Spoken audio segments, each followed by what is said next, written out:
Hello and welcome. I'm so glad you're joining us for our Parashat Shavua and relationship series with Mazal Klein. Today, we're going to get to the heart of a really important question. In a world that's all about that instant connection, what does it actually take to build a love that lasts a lifetime? You know the feeling, right? That initial spark, that undeniable chemistry. And yeah, that attraction is amazing. But let's be real. When the initial excitement starts to settle down, and it always does, what's left? What's going to hold it all together? We're going to dig into the real foundation, the bedrock of a partnership that doesn't just start strong, but actually goes the distance. So here's our game plan for today. We're going to start by looking beyond that first spark to find what we call your inner compass. Then we'll break down its three key parts, figure out how to handle the inevitable differences between two people, and finally, see how this all comes together to build a truly stable and loving home. Okay, let's kick things off by shifting our perspective a bit. This is all about moving away from the thrill of those fleeting feelings and toward the security of something much more solid, a firm foundation you can actually build a life on. Think of it like this. An initial connection, it's often fueled by chemistry, attraction, a spark. It's bright and exciting.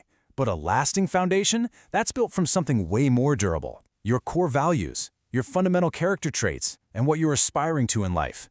These are the things that give you direction and stability long after that initial spark becomes a steady flame.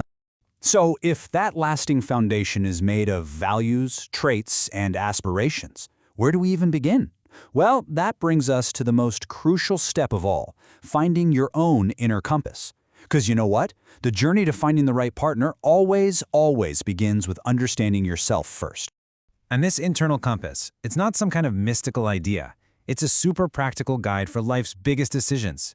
It's made up of those three pillars: the values you live by, the kind of person you are, and the future you're hoping to create. That's your true north. This really just says it all, doesn't it? I mean, how can you possibly find a partner who's heading in the same direction if you haven't even figured out your own map yet? Knowing yourself isn't just a nice idea. It's absolutely essential for this whole process. All right, so let's get practical. Let's break down these three pillars that make up your internal compass. Because getting really clear on your values, traits, and aspirations, that's the real work.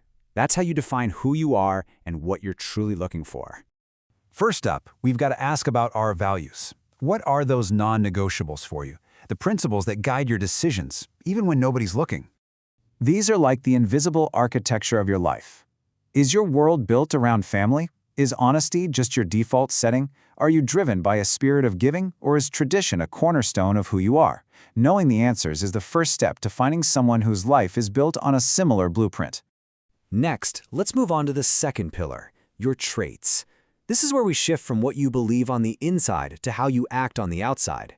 What qualities of character matter most to you, both in yourself and in a partner? You see, if values are the what, traits are the how. These qualities, patience when things get tough, empathy when you disagree, that unwavering mutual respect, this is how love actually shows up in real life on a random Tuesday morning. These traits are the engine of a relationship, powering it through all the day-to-day stuff. And finally, we get to the third pillar, your aspirations. This is all about looking ahead and casting a vision for your future. Simply put, where are you going? Your aspirations are basically your dreams with a plan. Do you picture a house full of kids or a quieter partnership for two? A super intense career or a life with a bit more balance? The buzz of the city or the peace of the countryside? These aren't just little preferences. They are the destination on your map. So, once you've figured out your own compass, what happens when you meet someone amazing, but their map isn't an exact copy of yours? I mean, let's be realistic, it never will be. So let's talk about how to bridge those gaps that are bound to be there. And here it is. This is the really profound part. Good character is the ultimate bridge. It's the tool that lets two people connect across the differences in their values or their dreams.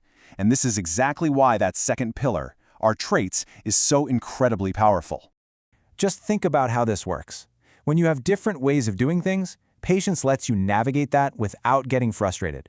When you have to have a tough conversation, mutual respect creates a safe space for real dialogue. And when you need to compromise, empathy is what helps you find a solution that works for both of you. Good character doesn't make differences disappear, it makes them manageable. And all of this brings us to the ultimate payoff, our final section, building a stable home. This is where we see why doing all this deep, internal work isn't just some self-discovery exercise, It's pretty much the most important construction project of your entire life. Probably the best way to picture this is with an analogy. Think of being compatible in your core values, traits, and aspirations as being like the concrete and steel foundations you pour before you even think about putting up the walls of a house. Because a house with weak or mismatched foundations, it's going to crack under the very first storm. It's the exact same idea for a relationship. One that's built on aligned values and supportive character traits, well, that relationship has the strength to get through any storm life throws at it. So please, don't be afraid to ask these deeper questions, first to yourself, with total honesty, and then with a potential partner. These aren't just interview questions. They are the architectural tools you need to design and build a home together that is stable, loving, and truly built to last. And if you'd like some guidance as you do this important work, you are warmly invited to get in touch with Ms. Klein. She's a coach for marriage and happy relationships, and she helps guide couples toward closer, more meaningful communication. You can reach her at 052-328-6037. Thanks so much for joining me today.